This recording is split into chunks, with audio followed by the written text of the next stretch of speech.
گنہگار کہاں ہے اور پروانہ جنت میں گھومیں گے فرشتے کہ اولاد محمد کے صلی اللہ علیہ وسلم اولاد محمد کے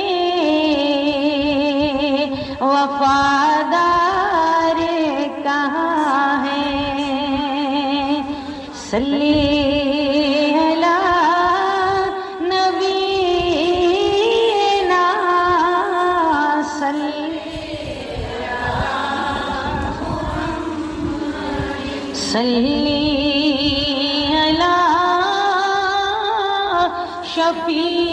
شفیعنا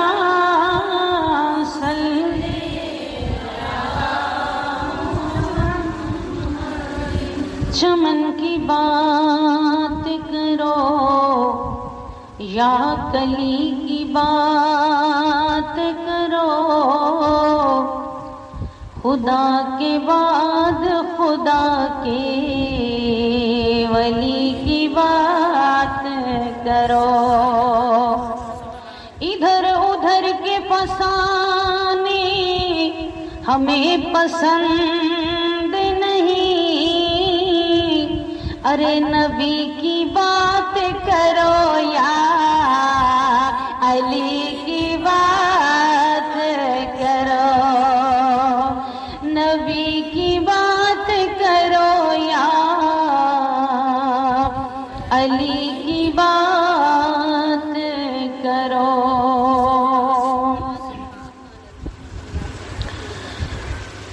کہ لوگ مشکل میں زمانے کی طرف دیکھتے ہیں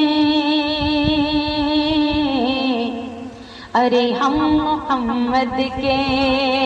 صلی اللہ علیہ وسلم گھرانے کی طرف دیکھتے ہیں ہم محمد صلی اللہ علیہ وسلم کے گھرانے کی طرف دیکھتے اور آسمانوں پہ حکومت ہے میرے آقا کی چاند سورج تیری انگلی کی طرف دیکھتے ہیں آقا چاند سورج تیری سبحان اللہ انگلی کی طرف دیکھتے اور جو بھی محفل کو سجاتا ہے میرے آقا کی آقا روزے سے اسی گھر کی طرف دیکھتے ہیں سبحان اللہ سب کے رسول یا علی یا غوث اعظم علی علی ہے علی علی ہے علی آقا روزی سے اسی گھر کی طرف دیکھتے ہیں اور تیرے بچوں ہی کے صدقے میں پلے گھر میرا کا تیرے بچوں ہی کے صدقے میں پلے گھر میرا ارے ہم تو زہرا کی عطاؤں کی طرف دیکھتے ہیں ہم تو زہرا عطاؤں کی طرف دیکھتے ہیں ہم تو پنجتن کی عطاؤں کی طرف اور خالی جائے کوئی منگتا یہ گوارا ہی نہیں، خالی جائے کوئی منگتا یہ گوارا ہی نہیں، ہاں جھولی بھر بھر کے جھولی بھر بھر کے وہ سائل کی طرف دیکھتے ہیں، جھولی بھر بھر کے وہ سائل کی طرف دیکھتے ہیں، ہم تو آقا کے گھرانے کی طرف دیکھتے ہیں۔ سبحان اللہ، الحمدللہ، کیا بات رضا اس چمن استان کرم کی، زہرا ہے کلی جس کی حسین اور حسن پھول، واللہ جو مل جائے اسی گل کا پسینہ، مانگے نہ کبھی عطر نہ پھر چاہے دلہن پھول، قربان جائیں اس کوثر الخیرات اور کوثر کے والی اس گھرانے پر کہ جن کی شان میں اللہ تبارک تعالیٰ نے سورہ کوثر کی شان میں امت مسلمہ کو بالخصوص اور تمام عالم انسانیت کو بالعموم ایک بہت بڑی خیرات عطا فرما دی۔ یہی وجہ ہے کہ ہم نے اذکار کے ساتھ، محافل کے ساتھ ہم نے اس خیرات کے خزانوں کو اپنے دامن میں سمونا ہے۔ الحمدللہ، یہ رشتہ محبت، یہ رشتہ عقیدت اور اہل بیت رسول کے ساتھ یہ رشتہ مودت، کیونکہ اللہ پاک نے اہل بیت رسول کے ساتھ قرآن میں محبت کا حکم نہیں دیا، مودت کا حکم دیا ہے۔ محبت اور مودت میں فرق ہے۔ محبت بسا اوقات ہو جائے تو انسان جس سے محبت کرتا ہے اس کے بغیر زندہ رہ سکتا ہے۔ مودت کی معنی عربی زبان میں یہ بتائی ہے کہ مودت کا معنی یہ ہوتا ہے کہ جس سے لگ جائے اس کے بغیر زندہ رہنا ناممکن ہو جائے۔ یہی وجہ ہے کہ اہل بیت رسول کے ساتھ جب ہمیں محبت کے علاوہ مودت کا حکم دیا ہے تو اس کا مطلب ہے کہ تمہاری جسمانی روحانی زندگی کا وجود اگر قائم ہے تو اہل بیت رسول سے مودت کے رشتے پر قائم ہے۔ وہ زندگی نہیں جس میں مودت اہل بیت نہیں، جس میں اہل بیت سے نسبت نہیں۔ اسی لیے حضور نے فرمایا میرے صحابہ آسمان کے ستاروں کی طرح ہیں اور میرے اہل بیت زمین پر کشتی نوح کی طرح ہے۔ آسمان کا دوام جو ہے ستاروں سے ہے، ستارے ختم ہوئے تو آسمان بھی ختم ہو جائے گا، اور زمین پر اہل بیت رسول کی پناہ کی کشتی نہ رہی تو پھر زندگی کا دوام زمین پر بھی ختم ہو جائے گا۔ اس لیے الحمدللہ محبتوں مودتوں کے اللہ پاک کے سلسلے سلامت رکھے، اب سب پہ لطف و کرم کی بارش رکھے، اور روزانہ آپ کا ذوق شوق دیکھ کر خدا کی قسم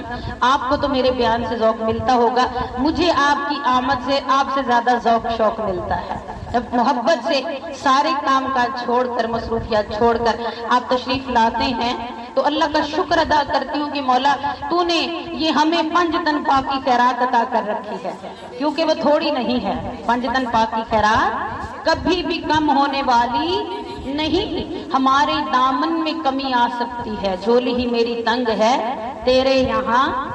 کمی نہیں، کیونکہ یہ وہ کوثر کی خیرات ہے جو ازل سے جاری ہے اور ابد تک قیامت کے میدان میں بھی کوثر کی خیرات تقسیم ہو رہی ہوگی،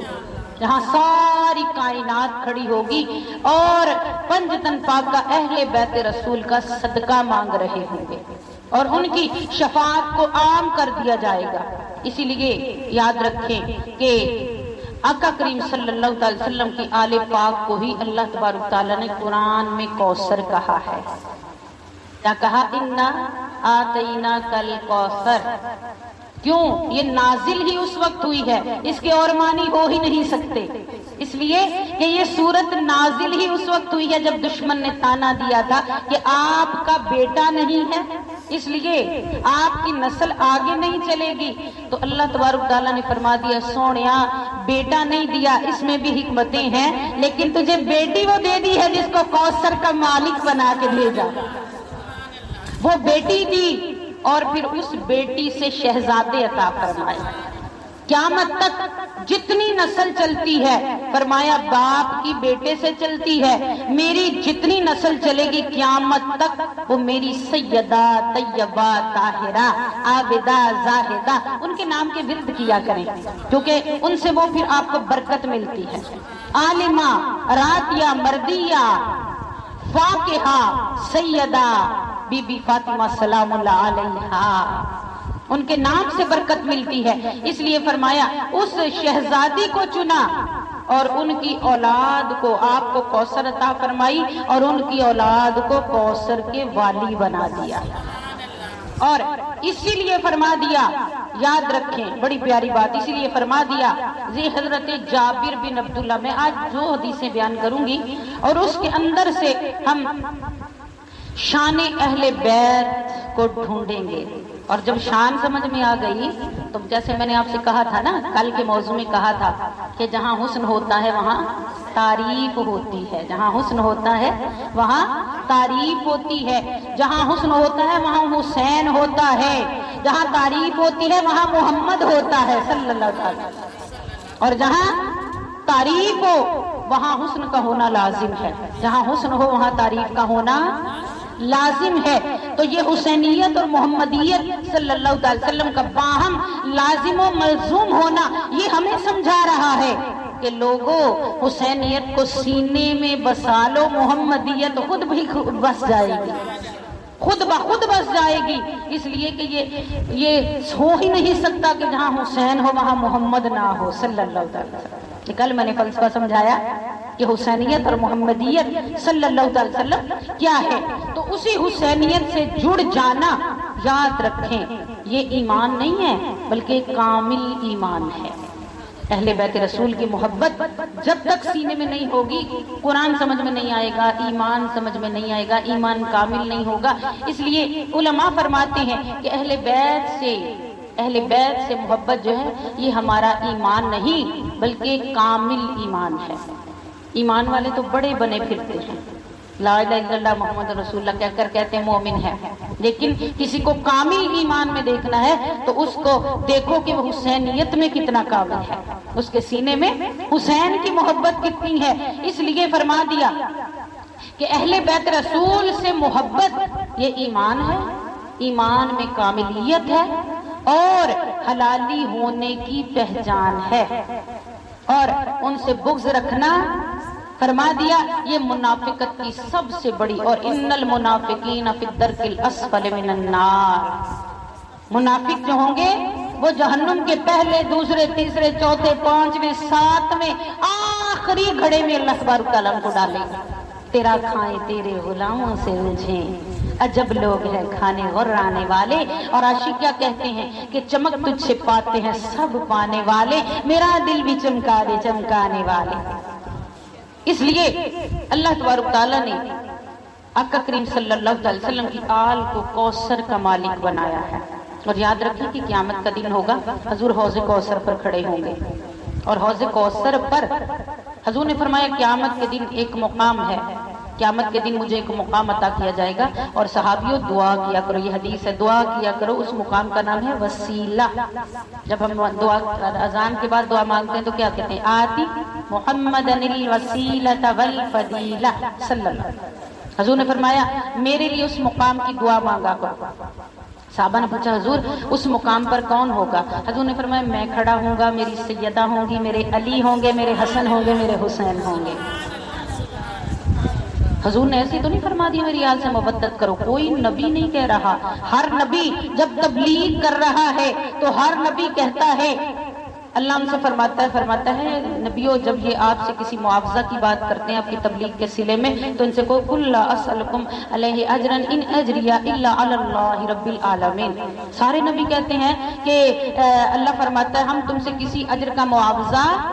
نہیں مانگتے، نہیں لیتے۔ قربان جائیں جو کوثر کا مالک ہے، اللہ فرما رہا ہے سونے ان سے کہہ دے کہ مجھے کچھ نہیں چاہیے، ہاں ایک چیز دے دو، میری آل سے پیار کیا کرو۔ کوثر کا مالک یہ کہہ رہا ہے، لیکن یہ بات یاد رہے کہ یہاں پر اللہ پاک نے لا اسألکم کا لفظ استعمال کیا ہے۔ باتیں سمجھا کریں نا دین کی، تاکہ دلوں میں ٹھنڈ پڑ جائے۔ اور یاد رکھیں کہ جیسے جیسے دین میں آپ آگے بڑھتے چلے جاتے ہیں تو انشاءاللہ الکریم آپ کا فہم بھی بڑھتا چلا جائے گا، وہ آپ کو خیرات ملتی ہے، پھر سینے تانگ نہیں رہتے، ذکر آل رسول سے سینے فراخ ہو جاتے ہیں،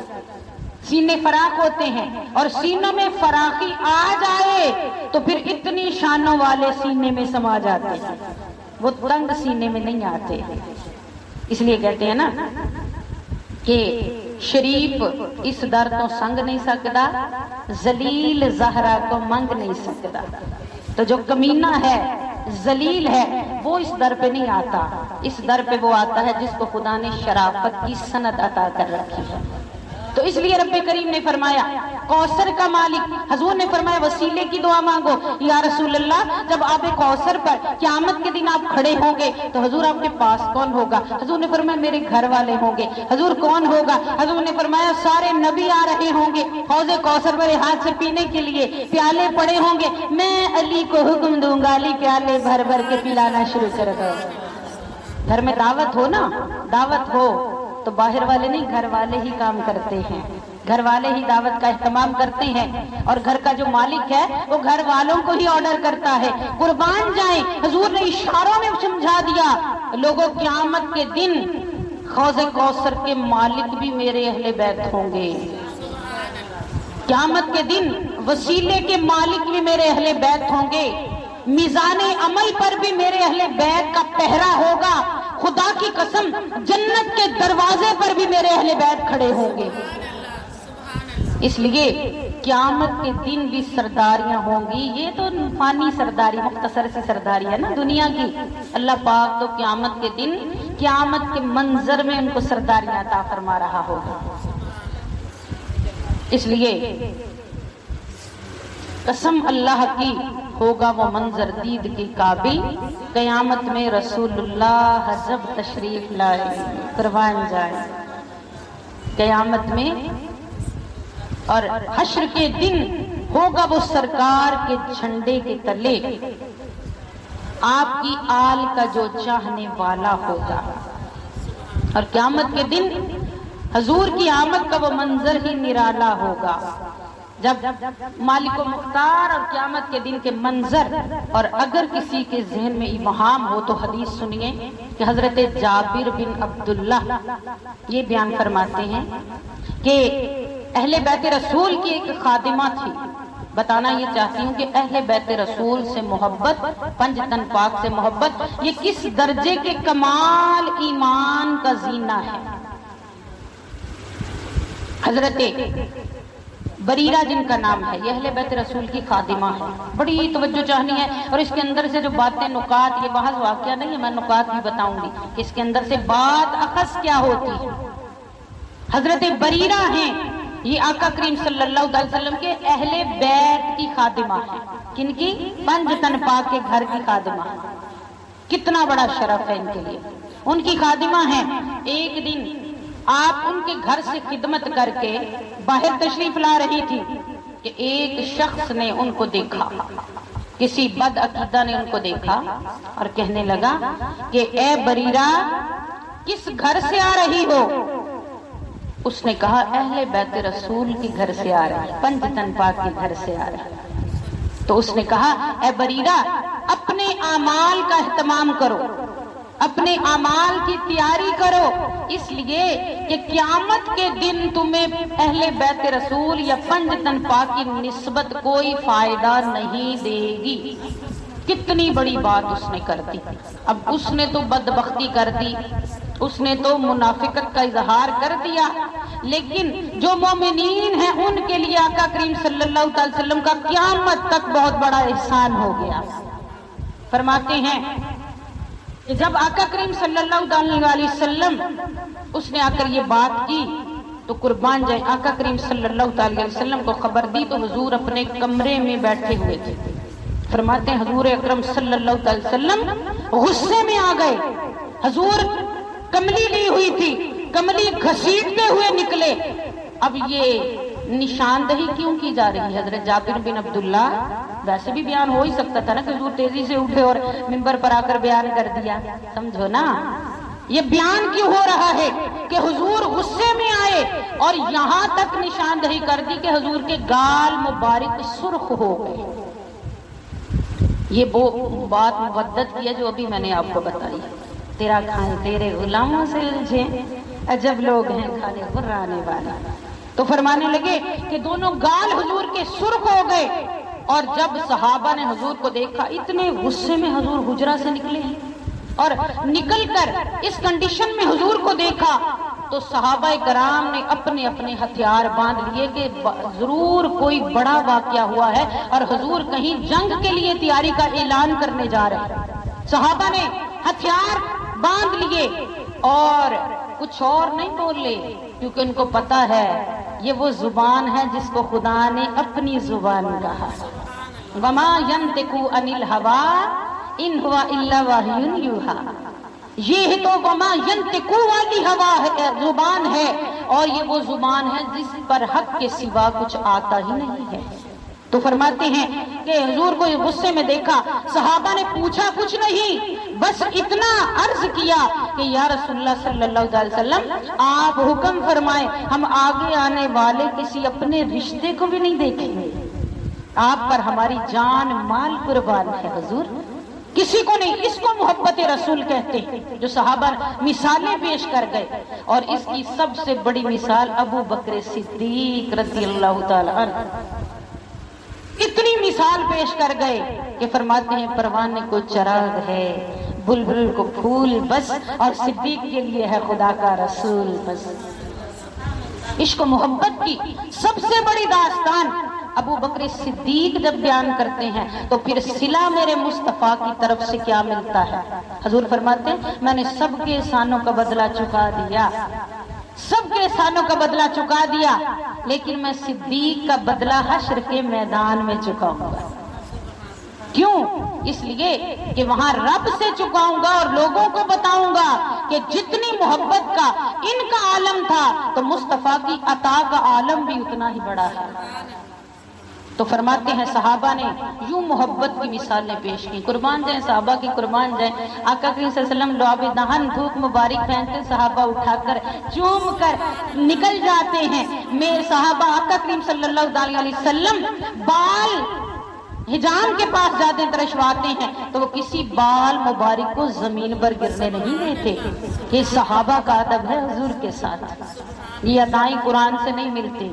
یہ ادائیں حدیث سے ملتی ہیں اور محبت کرنے والوں کی صحبت سے ملتی ہے۔ اس لیے فرمایا صحابہ آگے بڑھے، حضور حکم فرمائے، حضور تیزی سے بڑھتے ہوئے آ کر منبر پر بیٹھ گئے۔ اب تیسرا پوائنٹ، شان کس کی بیان ہونے لگی ہے؟ اہل بیت رسول کی۔ حضور نے بتا دیا کہ منبر پر بیٹھ کر خدا کی حمد و ثنا کرنا اگر حضور کی سنت ہے تو منبر پر بیٹھ کر اہل بیت اطہار کی پاکیزگی اور ان کی محبت مودت کا بیان کرنا بھی سنت رسول میں آتا ہے، سنت رسول میں آتا ہے۔ اس لیے فرمایا حضور اکرم صلی اللہ علیہ وسلم نے صحابہ سے فرمایا من انا، میں کون ہوں؟ اب توجہ سے بات سمجھنے والے جنہوں نے تان کیا نا حضور کی آل پر، تو یاد رکھیں حضور کی آل کون ہے؟ حضور نے فرمایا فاطمہ میرے جگر کا ٹکڑا ہے، تو جسم سے ٹکڑا نکال لے تو بتاؤ وہ جسم کا حصہ ہوتا ہے کہ نہیں ہوتا؟ جسم کا حصہ ہوتا ہے اور بدعہ تو وہ جسم کا حصہ ہے۔ حضور نے فرمایا کہ جس حصے کے بغیر، جس عضو کے بغیر زندگی کا دوام ہی نہیں ہے۔ ہم نے حضور کو سمجھا ہی نہیں، حضور کی حدیث کو سمجھا نہیں، حدیثوں سے پیار کرنے لگے، سنتوں سے پیار کرنے لگے، لیکن سمجھے ہی نہیں کہ حضور اپنی باتوں میں اشارے کیا کر رہے ہیں۔ حضور نے فرمایا من انا، میں کون ہوں؟ صحابہ نے کہا یا رسول اللہ صلی اللہ علیہ وسلم محمد بن عبداللہ صلی اللہ بن عبد المطلب بن ہاشم بن عبد بن مناف۔ فرمایا کہ یہ آپ کا شجرہ نسب بیان کر دیا، اور جہاں پر آتا ہے نا تھوڑا رک کر، جہاں کہتے ہیں بن عبداللہ بن عبد المطلب بن ہاشم، تو یاد رکھیں حضور بھی ہاشمی ہیں، مولا علی بھی ہاشمی ہیں، یہ دونوں ہاشمی، اس لیے کہ ہاشم مصطفیٰ کا دادا بھی ہے اور علی کا دادا بھی ہاشم، یہ دونوں ہاشم، نجیب الطرفین ہاشم۔ اس لیے آقا کریم صلی اللہ علیہ وسلم نے فرمایا کہ میں محمد صلی اللہ علیہ وسلم، حضور نے فرمایا تم کہتے ہو، اب حضور کا خطاب سنیں، کتنا اہتمام ہے۔ منبر پر جلوہ فروز ہیں، صحابہ سامنے بیٹھے ہیں، اور موضوع کیا ہے؟ یہ نسبت اہل بیت کا موضوع ہے، موضوع کوئی اور نہیں، کیا ہے؟ نسبت اہل بیت۔ فرمایا صحابیوں تم کہتے ہو کہ میرے گھر والوں کی نسبت کوئی فائدہ نہیں دے گی۔ فرمایا قیامت کے دن، سنیں، قیامت کے دن جس کی شفاعت میں کروں گا اس کے حق میں میری شفاعت سنی جائے گی۔ یہ حضرت جابر بن عبداللہ حدیث شریف میں بیان کرتا ہے، میری شفاعت سنی جائے گی۔ اور فرمایا کہ ان اشفعوا لہو یشفع، یہاں تک کہ جس کی میں شفاعت کروں گا وہ آگے اور شفاعت کرنے والا بن جائے گا، اور شفاعت، جو کہتے ہیں حضور کی شفاعت نہیں تو آیت الکرسی ہی اگر یاد ہو تو اس سے بھی آپ دلیل دے سکتے ہیں کہ من ذا الذی یشفع عندہ الا باذنہ، کون شفاعت کر سکتا ہے اللہ کے حضور؟ پہلے تو یہ کہا نا کون شفاعت کر سکتا ہے، الا باذنہ، تو اس کا مطلب اس میں لچک پیدا کر دی کہ کر سکتا ہے کوئی، اور حضور سے بڑھ کر کون ہے؟ حضور سے بڑھ کر کون ہے؟ جس کو رب نے بنا کر ہی اپنی سب سے بڑی شان بھیجا۔ اس لیے حضور نے فرمایا جس کی میں شفاعت کروں گا وہ خود شفیع بن جائے گا، اور پھر فرمایا جس طرح میری سنی جائے گی اسی طرح میرے جو شفیع میرے صدقے سے بنے گا اس کی بھی سنی جائے گی۔ میری شفاعت حضور نے فرمایا قیامت کے دن پھیل جائے گا۔ یہ بات کہاں سے شروع ہوئی ہے؟ اہل بیت رسول کے گھر سے۔ بتائیے پھر یہ لنگر کہاں سے ملا ہے؟ اہل بیت رسول کی بات ہوئی، حضور نے اتنا بڑا لنگر دے دیا اور فرمایا میری شفاعت قیامت کے دن پھیل جائے گی۔ اور اگلی بات سننے والی ہے، یہاں تک کہ اتنی میری شفاعت پھیل جائے گی کہ شیطان کو بھی امید لگ جائے گی کہ شاید اس در سے میری بھی سنی جائے گی۔ حدیث شریف، شاید میرا بھی کام بن جائے، لہذا شیطان بھی آ کر استدعا کرے گا، لیکن اس سے پھر وہی کہا جائے گا کہ تو نبی کی تعظیم کر لے، تیری نبی کی تعظیم کے بغیر شفاعت قبول، اس لیے جو تیرے در سے یار پھرتے ہیں وہ در بدر یوں ہی خار پھرتے ہیں، اور پھول کیوں مانگو میری آنکھوں میں، دشت طیبہ کے خار پھرتے ہیں، اور اس گلی کا گدا ہوں میں جس میں مانگتے تاجدار پھرتے ہیں۔ یہ بارگاہ مصطفی ہے، اس لیے یہاں بڑے شیطان کو بھی یہ ہرس پیدا ہو جائے گی اور امید لگ جائے گی کہ وہ بھی قیامت کے دن وہ بڑا شیطان، آج چھوٹے چھوٹے شیطان شفاعت کے موضوع سے روکتے ہیں، پنجتن پاک کے ذکر سے روکتے ہیں، وہاں ان کا ابا شیطان جو ہوگا وہ وہاں پر پنجتن پاک کے صدقے سے اس شفاعت سے صلہ مانگنا شروع ہو جائے گی۔ اس لیے پتہ کیا چلا اس حدیث سے کہ پنجتن پاک کے بغیر بات نہیں بنے گی، اسی لیے رب کریم نے فرما دیا کہ ان سے کہو میری آل سے مودت کا رشتہ قائم کرنا، ان کے بغیر، اس لیے عاشقوں نے کہا نا کہ آل نبی کا پیار ہے ایمان کی زندگی، آل نبی کا پیار ہے ایمان کی زندگی، ان سے نہیں ہے پیار تو سب کچھ فضول ہے، ان سے نہیں ہے پیار تو سب کچھ فضول ہے۔ ہاں میرا حسین باغ نبوت کا پھول ہے، در کی اس میں جان ہے خونی بطول۔ اس لیے ایمان والوں یاد رکھو کہ اللہ تبارک تعالیٰ نے کوئی بھی زندگی کا شعبہ، زندگی تو زندگی رہی، یہاں تو ایمان کی زندگی بھی اہل بیت رسول کے صدقے سے بچ رہی ہے۔ بتاؤ،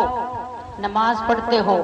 تو نماز میں جب تک درود نہیں پڑھتے نماز قبول ہوگی؟ اب دیکھیے کہ اللہ پاک نے پہلے درود ابراہیمی رکھا ہے، اللہم صلی علی محمد صلی اللہ وعلی آل محمد صلی اللہ علیہ وسلم، یعنی حضور کی آل پر بھی درود ہے، اور فرما دیا کہ جب تک آل پر درود نہیں اس وقت تک تمہاری نماز بھی قبول نہیں ہے۔ اور قربان جائیں جس بھی عبادت میں دیکھ لیں، حج کا فلسفہ بھی اس دن آپ کو سمجھایا تھا کہ حج بھی اس وقت تک قبول نہیں ہوتا جب تک کہ ہم مقام ابراہیم کے سامنے نوافل ادا، فرمایا واتخذوا من مقام ابراہیم مصلی۔ اب وہ مقام ابراہیم کیا ہے؟ مقام ابراہیم بھی تو وہ قدم ہے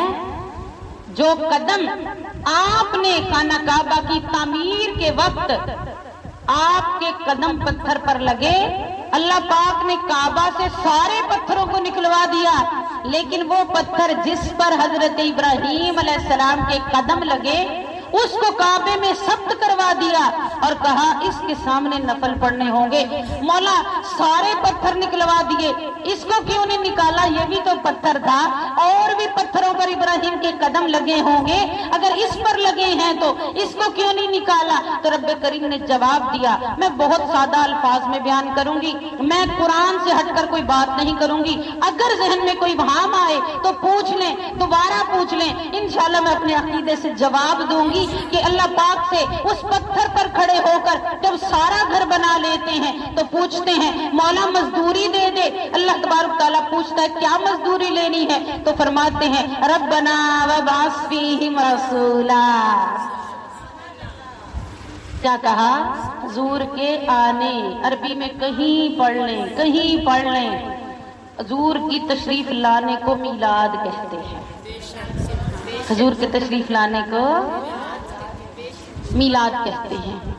تو آپ نے کیا پڑھا؟ پتھر پر کھڑے ہو کر کیا پڑھا؟ میلاد پڑھا۔ ہم تو یہ کہتے ہیں، ہمیں تو اتنی ہی سمجھ آتی ہے، پتہ نہیں لوگ اور معنی بھی اس سے نکال لیں گے، لیکن وہ شعر ہے نا کہ یہی شعار رہا ہے وفا پرستوں کا، یہی شعار رہا ہے وفا پرستوں کا کہ ہر ایک حال میں توصیف حسن یار کریں، کہ جہاں بھی ہو، جہاں تیرا نقش قدم ملا وہی ہم نے کعبہ بنا لیا۔ قربان جائیں، ہمیں تو اتنی ہی سمجھ آئی کہ آپ نے پتھر پر کھڑے ہو کر جو بات کی تھی ربنا وابعث فیہم رسولا، یا اللہ بھیج دے وہ رسول، تو بھیجنا حضور کا آنا میلاد ہی کہلواتا ہے۔ تو ہمیں اتنی سمجھ آئی، ہمارے شیخ نے اتنا ہی سمجھا دیا۔ اس پتھر پر چونکہ حضور کا میلاد پڑھا گیا تھا، اللہ نے فرمایا کہ پتھر پر میلاد پڑھتے ہوئے اگر قدم بھی لگ جائے تو وہ قدم بھی مبارک ہو جاتا ہے۔ اور صحن کعبہ میں آنے والوں یہ سمجھ جانا کہ میلاد پوری دنیا سے تو روک لو گے، لیکن جس میلاد کی شان میں پتھر کو شان مل گئی وہ کعبے سے پتھر کیسے نکالو گے؟ اور اس کے سامنے نفل پڑھنے سے رکو گے کیسے؟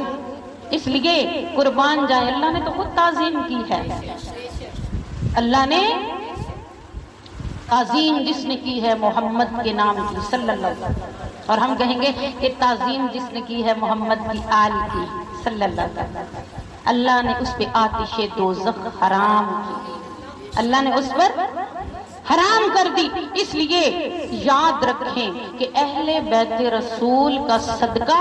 جب میرے آقا نے وعدہ کر لیا، حضور نے فرمایا تم دنیا میں زندگی میں کوئی بھی میری آل پر کوئی احسان کرے، آل پر کوئی احسان کرے، تو حضور نے فرمایا کہ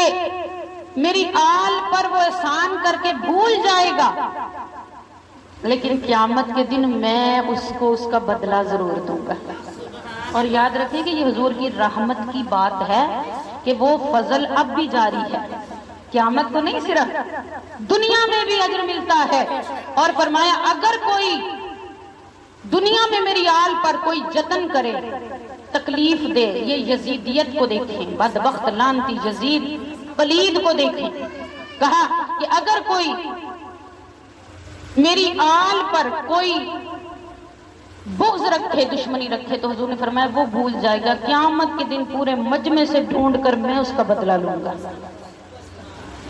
تو پتہ یہ چلا کہ یہ شفاعت کا، محبتوں کا یہ سفر اب بھی جاری ہے۔ کس طرح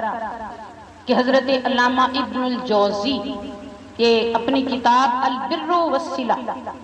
اس میں بیان کرتے ہیں، توجہ سے سننا ہے۔ حضرت علامہ ابن الجوزی یہ بہت بڑے عالم دین گزرے ہیں، شاید آپ کو میں نے ان کا پہلے واقعہ سنایا تھا کہ یہ عشق رسول میں فنا فی اللہ تھے، درود پاک کی بہت کثرت کرتے تھے، اور زندگی میں ایک حادثہ، ایک واقعہ ایسا پیش آیا جس سے درود السلام کا معجزہ دیکھا، اور اس درود السلام کی معجزے کی وجہ سے آپ نے پھر درود السلام پر کتاب لکھی اور پڑھنا شروع کیا۔ فرماتے ہیں کہ یہ اپنی کتاب البر والصلہ میں لکھتے ہیں، یعنی میں آپ کو سند کے ساتھ بات بتا رہی ہوں، عقیدت کی بات تو وہ تو میرے سینے میں ہے نا، جو میں سند کی بات بتا رہی ہوں کہ ہرات میں وہ فرماتے ہیں سادات فیملی تھی، پنجتن پاکی تو شان، یہ تو سادات کو خیرات میں لیے نا ان کے در سے، تو فرماتے ہیں کہ ہرات میں وہ سادات فیملی تھی، وہ ایک خاتون جن کی 2 بیٹیاں، شوہر فوت ہو گئے، سیدزادی تھی، اور پھر وہ دونوں بچیوں کو لے کر سمرقند کی طرف آ گئی، اور وہاں لوگوں سے پوچھا کہ یہاں پر اگر کوئی خوشحال بندہ ہو تو اس سے تھوڑی معاونت لے لی جائے۔ انہوں نے کہا کہ ایک مسلمان ہے، بڑا مالدار ہے، اور ایک مجوسی ہے جو بھی مالدار ہے لیکن وہ غیر مسلم ہے، آتش پرست ہے۔ اس نے کہا کہ میں یہودی اس مجوسی کے پاس کیوں جاؤں، میں مسلمان کے پاس آتا۔ جب وہ گئیں ان سے جا کر کہا کہ میں سیدزادی ہوں، 2 بیٹیاں ہیں، اور کیا ہے کہ شوہر سر پہ نہیں ہے، کچھ مالی معاونت درکار ہے، تو آپ میری کچھ مدد کریں گے؟ انہوں نے کہا کہ تو سیدزادی ہے تو تیرے پاس سند ہے سیدزادی کی؟ اب دیکھیے یہاں سے نقطہ کیا ملتا ہے، یہاں تک علماء دین یہاں تک فرماتے ہیں کہ اگر کوئی آپ کو ویسے ہی آپ کو نہ پتا ہو سید کہہ دے تو سید نام کا بھی لحاظ کرتے ہوئے کچھ نہ کچھ اس کی مدد کرتا ہے، لیکن سادات کے لیے زکوٰۃ نہیں ہے۔ کیوں؟ اس میں بھی راز ہے کہ اللہ فرماتا ہے انما یرید اللہ لیذھب عنکم الرجس اہل البیت ویطہرکم تطہیرا، اہل بیت رسول پنجتن پاک ہیں، آپ کو تحفہ تو دیا جا سکتا ہے، زکوٰۃ نہیں، کہ زکوٰۃ کا مال جو ہوتا ہے وہ مال کے اندر میل ہوتی ہے، تو میل جو مال ہے وہ پاکوں کے لیے نہیں ہے، یہ سادات کرام کی عزت اور احترام ہے۔ لہذا فرماتے ہیں کہ اس نے سنا اور کہا کہ کوئی سند ہے، تو اس نے کہا کہ میں تو دوسرے ملک سے آئی ہوں، دوسری جگہ سے آئی ہوں، سند تو نہیں، بس یقین کر لو اگر زبان پر تو بڑی بات ہے۔ اس نے کہا اس طرح تو کئی سید لگے پھرتے ہیں، تیری سند نہیں تو تجھے کچھ معاونت نہیں۔ اب اس کو جب ادھر سے مایوس ہوئی تو مجوسی کے پاس چلی گئی۔ مجوسی غیر مسلم ہے، یہاں پر بڑی بات سمجھنے والی ہے، میں بات نقطہ سمجھاؤں گی۔ وہ مسلمان ہے لیکن آل رسول کا ادب نہیں ہے، ادھر کلمہ نہیں پڑھا لیکن آقا کی حرمت کا، حرمت رسالت مصطفیٰ کا احترام ہے، سمجھ آ رہی ہے نا؟ ادھر حضور کی نسبت کا بھرم ہے، ادھر کلمہ تو پڑا ہے لیکن منافقت ہے کہ اگر حضور سے پیار ہے تو سید نام کا ہی خیال کر لے، اس نے خیال نہیں کیا۔ اور ادھر مجوسی ہو کر، اسی لیے کہتے ہیں کہ منافق علی علی نہیں کرتے، کافر کو علی علی کرتا دیکھو گے، منافق علی علی کیوں؟ کہ کافر منافق علی سے بغض رکھتا ہے اور پوری کائنات کا مولا علی مولا ہے۔ حضور نے فرمایا کہ منافق ہمیشہ علی سے بغض رکھے گا، علی کے ذکر سے اس کو چڑ ہوگی، اس سے دشمنی رکھے گا، مخاصمت رکھے گا، اور جو مومن ہوگا وہ علی سے پیار کرے گا۔ کبھی کوئی منافق علی سے پیار کرتا نہیں دیکھو گے، چاہے حدیث شریف میں آتا ہے کہ چاہے کسی منافق پر علی کے دولت کے انبار لگا کر احسانات ہوں تو وہ منافق کبھی علی سے پیار نہیں کرے گا، اور مومن کبھی علی سے بغض نہیں رکھے گا، چاہے بے شک علی اس کی ناک کو خون آلود کر دے، وہ کبھی بھی علی کی محبت کو نہیں چھوڑے گا۔ یہ حدیث ہے۔ تو فرما دیا کہ جب اس نے ایسے مجوسی نے سنا کہ سیدزادی آئی ہے، اس نے بڑے احترام سے اپنی بیوی سے کہا ان کی جائیں، ان کے ساتھ ان کی بیٹیوں کو بھی لے کر آئیں، اپنے گھر میں مہمان رکھا، اپنے گھر میں ان کو پورا سنبھالا دیا، آرام، ان کے برتن علیحدہ کیے، یہ سیدزادیاں ہیں، سارا احترام کیا، قربان جائیں۔ اب یہ واقعہ زمین پر ادھر ہو رہا تھا، ادھر سے عرشوں کا والی جو کائنات کا مولا بدلہ دینے کے لیے باخبر تھا۔ فرماتے ہیں ادھر سے مسلمان رات کو خواب دیکھ رہا ہے، جنت میں پھر رہا ہے، جنت میں پھرتے ہوئے ایک محل آیا ہے، حضور دروازے پر کھڑے ہیں، دیکھا، پوچھا یا رسول اللہ یہ کس کا محل ہے، میں اندر آ سکتا ہوں؟ حضور نے فرمایا مسلمانوں کے لیے ہے۔ اس نے کہا حضور میں بھی مسلمان ہوں، میں بھی مسلمان ہوں، حضور اندر جاؤ؟ پھر حضور نے کیا پوچھا؟ حضور نے فرمایا سند دکھاؤ کیسے مسلمان۔ کیا سمجھ آئی کہ سند اہل بیت رسول کی محبت ہے، بے شک مجوسی ہی دکھا دے، مجوسی ہی دکھا دے، اصل دولت، اصل مال اہل بیت رسول کی محبت ہے، کہ حضور کی محبت مکمل ہو ہی نہیں سکتی ان کے بغیر، اس لیے فرما دیا کہ سند دو۔ اس نے کہا کہ حضور میرے پاس تو کوئی سند نہیں۔ حضور نے فرمایا پھر میری بیٹی تیرے گھر میں آئی اور تو نے سند مانگ لی، سند مانگ لی۔ یہ حرمت اہل بیت پاک ہے جن کی حفاظت میرے آقا آج تک فرما رہے ہیں، روضہ رسول میں خبر رکھ کر فرما رہے ہیں، اور فرماتے ہیں کہ جیسے ہی وہ اٹھا دوڑتا ہوا، اب اس کو تو اپنی پڑ گئی کہ یہ مجھ سے بہت بڑا غلطان ہو گیا، دوڑتا ہوا مجوسی کے پاس آیا، ڈھونڈتا ہوا کہ وہ سیدزادیاں کہاں ہیں، خبر ملی ادھر ہیں۔ جب آیا اور دروازے توڑ کر اندر داخل ہو گیا اور کہنے لگا کہ خدا کا واسطہ مجھ سے بہت بڑی بھول ہو چکی ہے، اے میرے دوست یہ سیدزادیاں، یہ بیویاں مجھے واپس کر دو، یہ میری مہمان ہیں۔ لیکن یاد رکھیں ایک دیکھے کے سودے ہوتے ہیں، ایک بن دیکھے کے سودے ہوتے ہیں، ایک بن دیکھے کے۔ ملکہ زبیدہ نے مست بہلول سے محل مانگا، بن دیکھے مانگا تھا تو جنت کے محل کی وارث بن گئی تھی، اور جب رات کو اس کا شوہر خواب میں دیکھ کر آیا تو اس کو وہ محل نہیں ملا تھا، اس لیے آج لے ان کی پناہ، اعلیٰ حضرت فرماتے ہیں آج لے ان کی پناہ، آج مدد مانگ ان سے، پھر نہ مانیں گے قیامت میں اگر مان گیا۔ قیامت میں تو ساری جلوہ گری ہی حضور اور اہل بیت رسول کی ہوگی، اس لیے وہ فرمانے لگے کہ مجوسی بار بار کہتا ہے، اور اس نے آفر کی، اس نے کہا کہ میں تجھے 300 دینار دیتا ہوں، مجھے یہ مہمان واپس کر دو۔ 300 دینار اس وقت کے تو 70-80 لاکھ بنتے ہیں۔ ویلیو دیکھو آل رسول کی، کون جان سکتا؟ یہ تو شکل ہے، یہ تو ہر کوئی اٹھا ہی نہیں سکتا، کسی کو سمجھ ہی نہیں آ سکتا، اور سمجھ آ جائے تو بلال حبشی کو سمجھ میں آ جائے، نہ آئے تو ابو جہل کو بھی نہ آئے۔ اس لیے فرمایا کہ وہ بار بار، اب مجوسی نے کہا کہ تو کیا جانے اس محبت کی داستانوں کو، عطاؤں کے سلسلوں کو، تو کیا جانے؟ کہنے لگا اگر رات کو حضور تیرے خواب میں آئے تو میں بھی ادھر ہی کھڑا تھا، سارا ماجرا دیکھ رہا تھا۔ حضور نے تجھے دھرکار دیا اور میری طرف نظر کرم فرما کر نہ صرف مجھے کلمہ پڑھا دیا بلکہ مجھے اس محل کا وارث بھی بنا دیا ہے۔ اب یہ سودا تیرے ساتھ میں کیسے کر لوں؟ تو دیکھ کر آیا ہے، میں نے بن دیکھے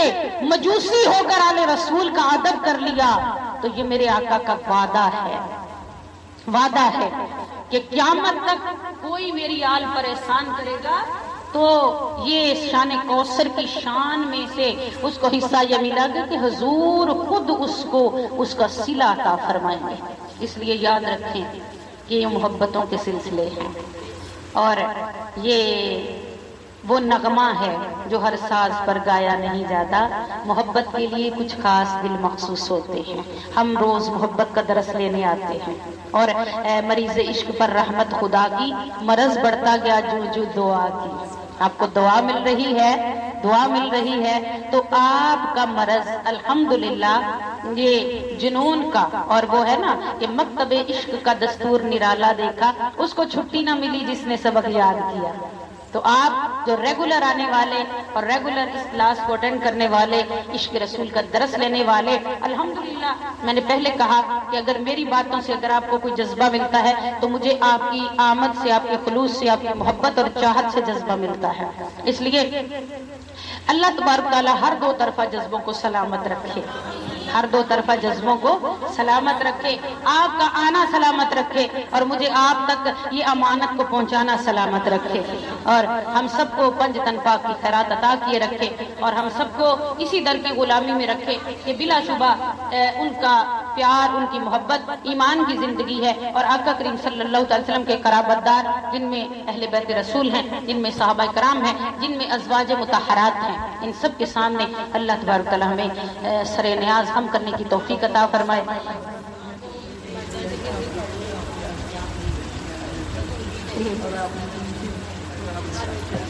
جی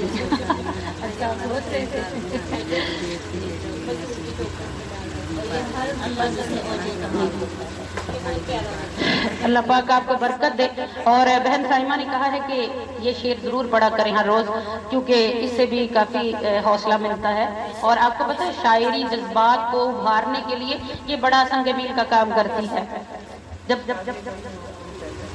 جی، اور جب پاکستان معاذ وجود میں آیا نا تو آپ کو پتہ ہے شاعری نے بڑا کام کیا تھا، اور جب 65 کی جنگ لگی تھی، ستمبر آنے والا ہے، اس جنگ میں جنگی ترانوں نے بڑا کام کیا تھا، تو یہ آپ کے جذبات کو مشتعل اور ابھارتی ہے، اور اگر یہ شاعری کی سمجھ آ جائے تو آپ کے سینے تک پہنچ کر آپ کی روح تک کو سراب کر دیتی، کیونکہ اس شاعری میں اللہ پاک نے ایک ریدم رکھا ہے، چونکہ توازن ہوتا ہے نا، باوزن بات ہوتی ہے، توازن ہوتا ہے، اس لیے ہم کہتے ہیں کہ میرا خدا جسے اوجے کمال دے، آپ سب کو یاد ہو گیا ہوگا، مل کے پڑھیں، میرا خدا جسے اوجے کمال دیتا ہے، اسی چوکھٹ پہ ڈال دیتا ہے، اسے بطول کی چوکھٹ پہ ڈال دیتا ہے، فرق نہ ہو جو، فرق نہ ہو جو کسی کو تو چھیڑ ذکر علی، یہ ذکر وہ ہے جو شجرے کنگال دیتا ہے، یہ ذکر وہ ہے جو شجرے کنگال، یہ ذکر وہ ہے جو شجرے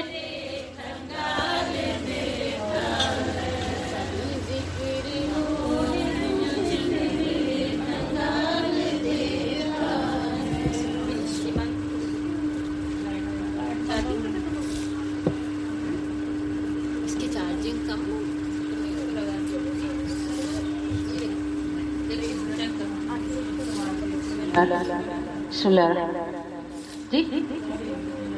یہ شازی اسرار کر رہی ہیں، ایک شعر پڑھ لیتے ہیں، ٹائم کافی ہو گیا۔ سیداں دی نوکری زندگی سوار دے سیا، مل کے پڑھیں، پنج زندگی سوار دے سیا، پنج تن دی نوکری زندگی سوار، بارہ امام باجو، بارہ امام باجو، پل تو نہ کوئی لنگے سیا، پنج تن دی نوکری زندگی سوار دے سیا، پنج تن دی نوکری زندگی سوار دے سیا۔ اسلام پڑھ لو۔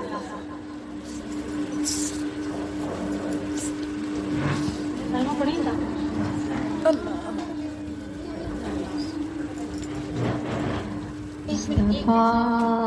جانے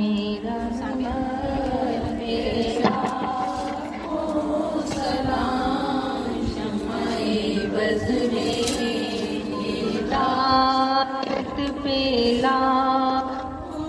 سلام، غریبوں کی آقا پہ بے حد درود، ہم فقیروں کی ثروت پیلا کو سلام، جن کی صورت میں مولا کے جلوے ملے، ان کی نورانی صورت پہ لاکھوں سلام، جس کے سجدے کو محراب کعبہ جھکی، ان بھاؤں کی لطافت پہ لاکھوں سلام، شمع بز میں ہدایت پہ لاکھوں سلام، شہر یار ارم تاجدار حرم نوبہار شفاعت پہ لاکھوں سلام، جس سوہانی گھڑی چمکا دے باقا چاند، اس دل افروز ساتھ پہ لاکھوں سلام، ہو پتلی پتلی گولے قدس کی پتیاں، ان لبوں کی لطافت پہ لاکھوں سلام، تیرے روضے کو دیکھا سکون مل گیا،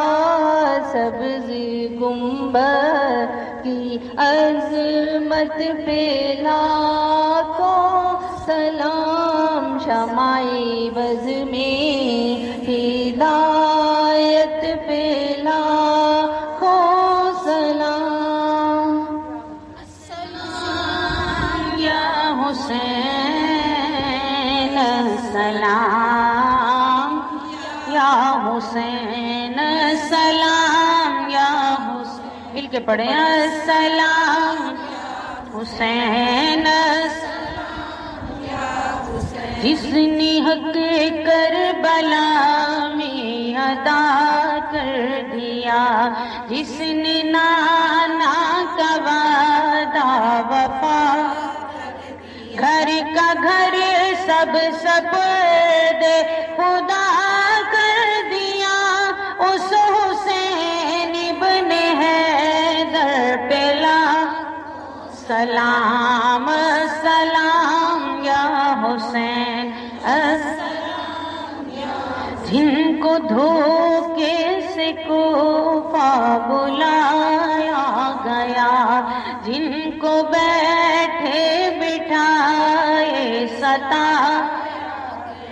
جن کے بچوں کو پیاسا رلایا گیا، جن کی گردن پہ خنجر چلایا گیا، جن کے لاشے سے گھوڑا دوڑایا گیا، اس حسین ابن حیدر پہ لاکھوں سلام سلام یا حسین السلام، جن کا نانا دو عالم کا مختاری ہے، جو جوانان جنت کا سر، جن کا سر دشت میں زیر تلوار ہے، اس حسین ابن حیدر پہ لاکھوں سلام سلام یا حسین السلام یا حسین۔ اے خدا کے لاڈلے پیارے رسول، یہ سلامی آجانا مخلصانہ ہو قبول۔ اے خدا کی لاڈلی پیارے حبیب، ہم سب کو بار بار روضہ پاک کی زیارت ہو نصیب۔ الصلاۃ والسلام علیک یا سیدی یا رسول اللہ، وعلی آلک وصحابک یا نور اللہ۔ یا العالمین حضور نبی رحمت جناب محمد مصطفیٰ صلی اللہ علیہ وسلم کی رحمت کاملہ واسعہ کے صدقہ ہم سب کی حاضری اپنی بارگاہ اقدس میں قبول و منظور فرما۔ میرے مولا آج کی ہماری حاضری بھی حسنین کریمین کا صدقہ، شہداء کربلا کا صدقہ، بی بی زہرا پاک کی تمام آل پاک کا صدقہ، بی بی سیدہ زینب سلام اللہ علیہا کا صدقہ، العالمین ہم سب کی حاضری قبول فرما۔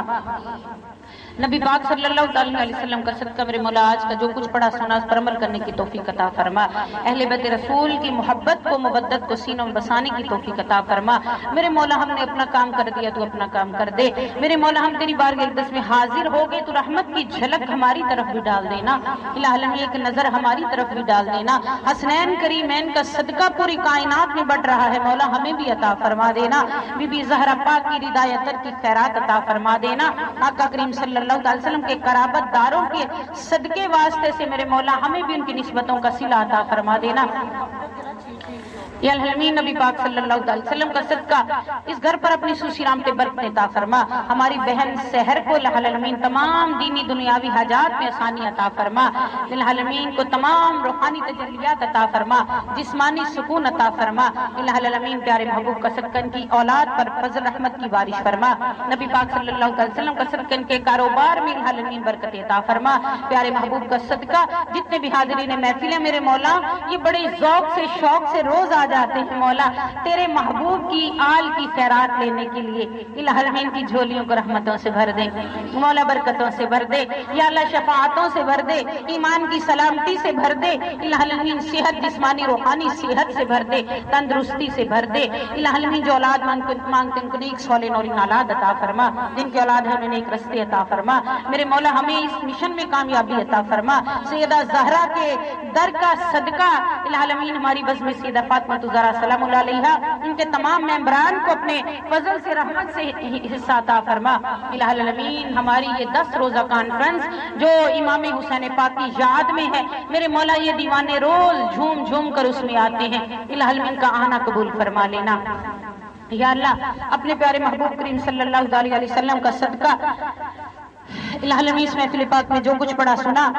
اپنی پیارے محبوب کا صدقہ اپنی بارگاہ اقدس میں قبول و منظور فرما۔ الہ العالمین نبی پاک صلی اللہ علیہ وسلم کا صدقہ اس کا ایصال ثواب ان تمام اس گھر کے حقدار روحوں کو پیش کرتے قبول و منظور فرما، اور جتنے بھی حاضرین محفل ہیں ان کی حقدار روحوں کو پیش کیا قبول و منظور فرما۔ آقا کریم صلی اللہ علیہ وسلم کا صدقہ میرے مولا اس کا اجر و ثواب اس گھر سے جانے والی روحوں کو عطا فرما۔ نبی پاک صلی اللہ علیہ وسلم کا صدقہ ان کے ابو جان کو اور ان کی والدہ کو الہ العالمین، ان کی ساس کو اپنی جناب سے الہ العالمین روحانی تجلیات قبر میں حشر میں اعلیٰ مقام عطا فرما۔ نبی پاک صلی اللہ علیہ وسلم کا صدقہ میرے مولا میرے ملک پاکستان کو سلامت رکھنا، حسنین کریمین کا صدقہ مولا میرے ملک کو سلامت رکھنا، الہ العالمین جہاد پر شہید ہونے والے فوجیوں کو اپنی جناب سے الہ العالمین اعلیٰ مقام عطا فرما، شہادت کا مرتبہ پایا میرے مولا اپنی رضا عطا فرما۔ ہم سب کو تیری رضا میں جہاد میں زندگی گزارنے کی توفیق عطا فرما یا ربنا ظلمنا انفسنا ان لم تغفر لنا وترحمنا لنكونن من الخاسرين یا ربنا لا تزغ قلوبنا بعد إذ هديتنا وهب لنا من لدنك رحمة إنك أنت الوهاب اللهم اسقنا بسترك الجميل اللهم ثبتني على الإيمان يا ربنا تقبل منا إنك أنت السميع العليم وتب علينا إنك أنت التواب الرحيم ربنا آتنا في الدنيا حسنة وفي الآخرة حسنة وقنا عذاب النار وقنا عذاب القبر وقنا عذاب الحشر وقنا حساب الميزان وصلى الله تعالى على خير خلق نور عرش عزيز فرش سيدنا ومولانا محمد صلی اللہ علیہ وسلم وآل صحابہ اجمعین برحمتک ارحم الراحمین جب دم واپسی یا اللہ ہم سب کی زبان پہ لا الہ الا اللہ محمد رسول اللہ صلی اللہ علیہ وسلم السلام علیکم ورحمۃ اللہ وبرکاتہ تمام بہنیں کل کے پروگرام میں بھی لازمی تشریف لائیں کل ہماری بہن سائمہ کی طرف 122E ادھر پروگرام ہوگا محرم الحرام کا چوتھا پروگرام انشاءاللہ الکریم وہاں تشریف لائیں اسی ٹائم عصر کے فوراً بعد شروع ہوگا انشاءاللہ